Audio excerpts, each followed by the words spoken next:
Today I am going to successfully make a case that there is no other bowler in the history of cricket like Neil Wagner. I'm doing this because there is no other bowler in the history of cricket like Neil Wagner. He is different, not like the others. He's a snowflake, a really angry, aggressive, left-armed snowflake. I actually have a case. I did research and everything. This isn't just on a whim because I like him slow bouncing everyone out. Although, clearly, that is part of it.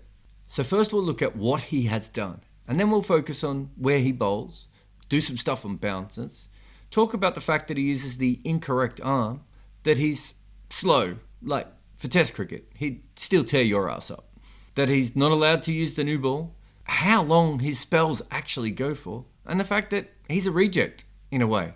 And if some of that sounds negative, it isn't. It's all wonderfully positive. So let's look at how his career started.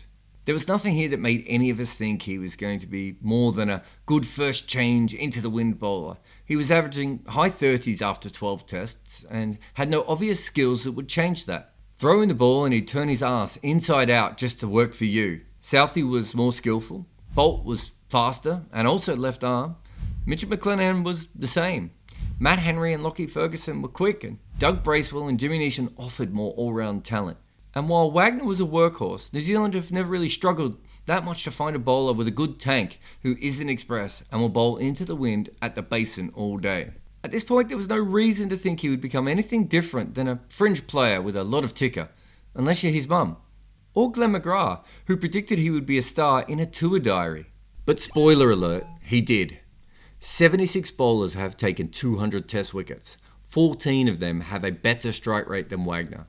He's the second quickest Kiwi to 200 wickets. Since the start of 2014, he's taken 176 wickets at 23.96. But let me just jazz that up a bit more. Of the bowlers with more than 100 test wickets in this period, he's got the 4th best average and the 7th best economy. Anderson has been the best in every single way, and these guys up here have struggled a bit more. There is Trent Boult in the middle, and here is Wagner, in the same bracket as one of the best England has ever had, 2 potential Hall of Famers, and a monster named Mornay. So let's look at these bowlers for a second. Anderson is an incredible swing bowler. Not just little swing like most modern bowlers, he gets it to go huge. On top of that, he has incredible control and can actually move a batsman around the crease if needed. And he's basically unplayable at home. Kagiso Rabada is really fast, and yet incredibly skillful. That makes him pretty much a dream. Oh, and Pat Cummins is more of the same, except Cummins is maybe even slightly faster and perhaps even more accurate. And so we're left with Mornay. He's really fast and he's really damn tall. And that's pretty much enough. Tall bowlers are really good, fast bowlers are really good. Put them in the same package and get out of their way. And smack down in the middle of all these guys is Neil Wagner. So let's break him down compared to the others. He is not fast. Cummins and Rabada, they are fast. They've bowled a lot of balls over 90 miles an hour in the last 2 years according to this list I stole from CricViz. Wagner is not on this list.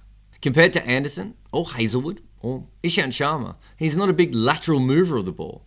He could swing it, but not like Anderson, and he's not really much of a seam bowler either.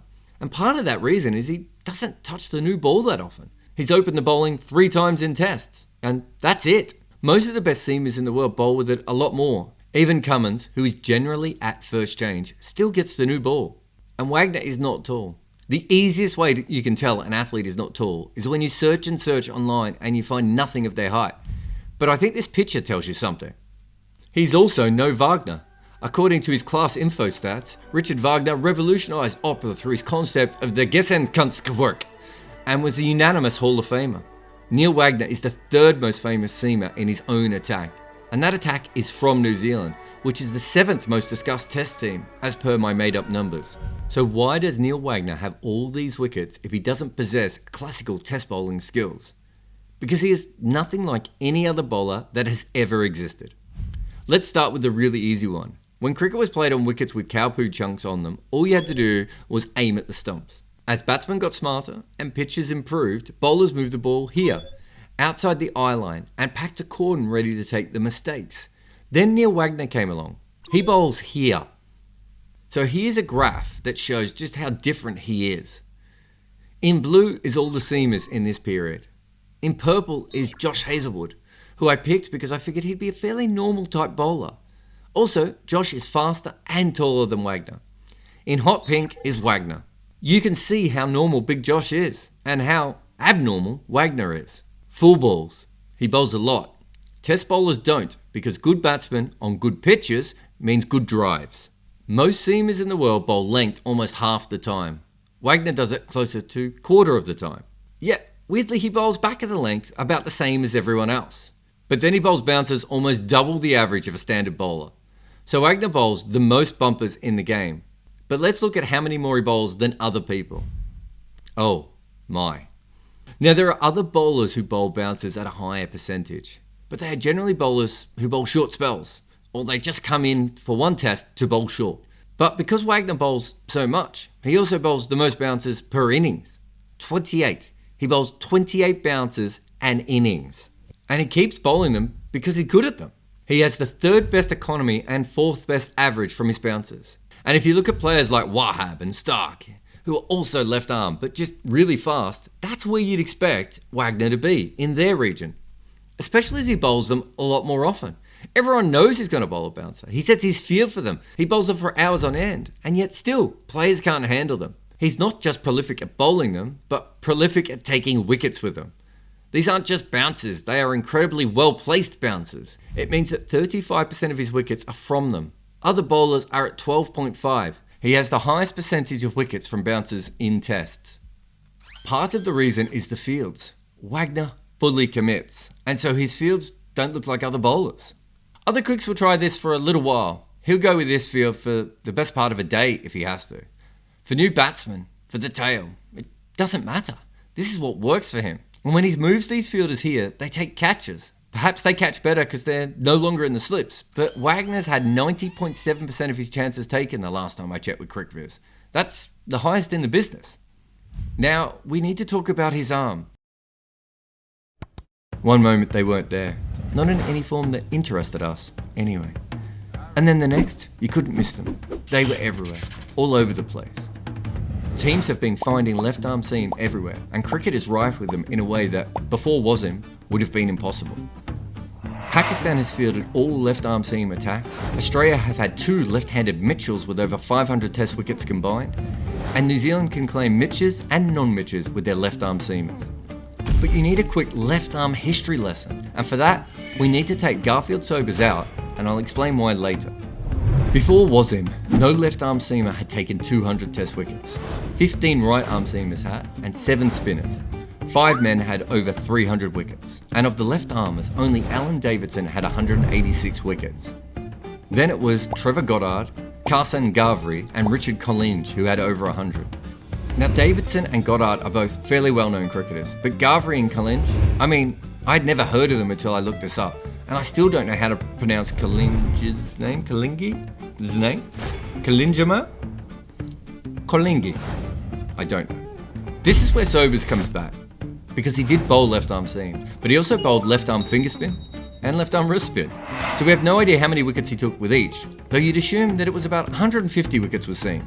But essentially, before Wasim, 5.4% of balls in tests were by left arm seam. After Wasim, it's doubled to 11%. Not all of this is Wasim, of course, as more people are left-handed in society now. Current estimates are up to 12% of the population. 100 years ago, it was thought to be around 2%. But entire countries still struggle to find them, while others find them everywhere. Cricket is now on a similar level to baseball for lefty pitchers. That's according to one of the corduroy boys, Sam Miller. In T20 over the last 3 years, 27.4% of the balls have been delivered by the left arm, pace or seam.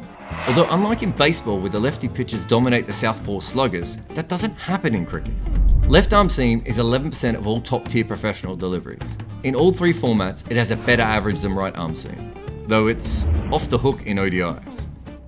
This must come at least in part from the rarity. You face at least 5 balls of right arm pace for every 1 from a left arm seamer. And it's not just in matches. This happens more so in the nets, and even with your throwdown guys. England, at least in part, brought in Donovan Miller for the World Cup because he threw left arm throwdowns. Because England was so terrible at playing left arm pace. But we need to talk about the bouncer, because there is one early left arm seamer that I didn't mention before, Bill Vose. Yes, those of Larwood and Vos, the bodyline bowlers. In 1932-33, two things were rare: teams bowling lots of bounces and left-arm seam. So it makes sense that Vos would have been a handful. Vos wasn't as quick as Larwood, but that angle, the field, and all them bounces, it would have been so tough. And guess what? Left-arm bouncers in international cricket average 3 runs less today than their righty cousins. Over the last few years, I've been talking to batsmen about what made Mitchell Johnson a monster. Most said he wasn't the fastest they faced. It was just that he was fast and left-armed. All their normal movements of ducking, weaving and hooking were all honed against right-arm bowlers. And against a left-armer this quick, they couldn't retrain themselves to play it better. But the numbers hold up no matter the pace, so the angle has to be a major part of it. Batsmen, right or left, just don't face much of it. If you're in junior cricket and you can bowl 75 miles an hour left arm, you're playing senior cricket. And if you're playing first class cricket and you can bowl 85 miles an hour with your left arm, you're probably playing internationals. This means that for many players, they face a far higher percentage of left arm seam when they become professionals than they do on their way up. Right arm seam is roughly 50% of all professional deliveries. It is the natural form of bowling. It's how we see cricket, and batsmen have spent their entire life dominating it just to get to the professional ranks. The only time you're going to find a lot of left arm quicks is at the top level of the game, and by then, it's too late. So let us play a little thought experiment here. What if there was a right arm seamer who bowled bouncers like all the damn time, but never went above 85 miles per hour? If it's hard to imagine, it's because there aren't any. It's not a thing. Generally, to bowl bouncers consistently as a right-arm seamer, you need to also be fast, or at the least very tall. Probably both, but definitely fast. If Wagner was a right-arm seamer, it's hard to see how this attack would work. And then you need to look at the way he bowls. Most seamers get the new ball or are bowled early. Then as the ball wears down, they bowl less throughout the innings. Oh, not our man. In 63 innings, Wagner has touched the new ball 3 times. I'm pretty sure I've bowled with it more than that. In the first 20 overs, he gets it less than half of a normal seamer. From 20 to 40, he suddenly bowls all the overs, and then he continues to bowl all the way through the innings until the second new ball is due. This is what makes him one of the most valuable bowlers in the world. Here's why. Only 13 seamers in the history of cricket have taken over 100 wickets, bowling first change or lower. It's not completely an all-star list, but there are some bowlers here, my friend. But what you'll notice is that 5 of the 13 are all-rounders. Being that Wagner has a way better average than Siddle or Finn, and his record at first change is not that much worse than Malcolm Bloody Marshall or Courtney Walsh, and he's taken the second most wickets of any seamer without the new ball. You'd have to say that Neil Wagner is one of the greatest first change bowlers of all time. I will now allow you to pause for you to collect the parts of your mind that just exploded. And here's the thing, finding first change bowlers is really hard. If you are a good first-class bowler, chances are you take the new ball. And even if you are a good first-change bowler, or beyond, your numbers will look worse just because of when you first see the ball. And it's not just when he gets it, it's when he gives it up. Sid Monga wrote last year that Wagner has 10 spells of 10 overs or more since his career started. The next best in that list was Anderson at 6. And it gets better, because Anderson isn't pounding the middle of the pitch for those 10 overs. Fast bowlers bowl short spells to preserve their energy for those bouncing spells, and Wagner bowls them at full tilt for close to 2 hours. Long spells are his thing. And let us remember, perhaps the single most important thing about Neil Wagner. At 22, he left South Africa. And if he had stayed, the chances are he wouldn't have even made the South African team. His first-class record is good, but you know what? There are lots of better records in South African cricket than his. And he left in 2008. Let's look at South African seamers since then. I mean, my kiddies, there are some names here. If you can go past the first 6, and that takes some work, even the second tier guys are big. I mean, Marchant de Lang was a big, scary, fast, scary, boots at your throat kind of bowler, and he only got 2 tests. But I want you to focus on another name, Dwayne Pretorius. So these two aren't exactly like for like.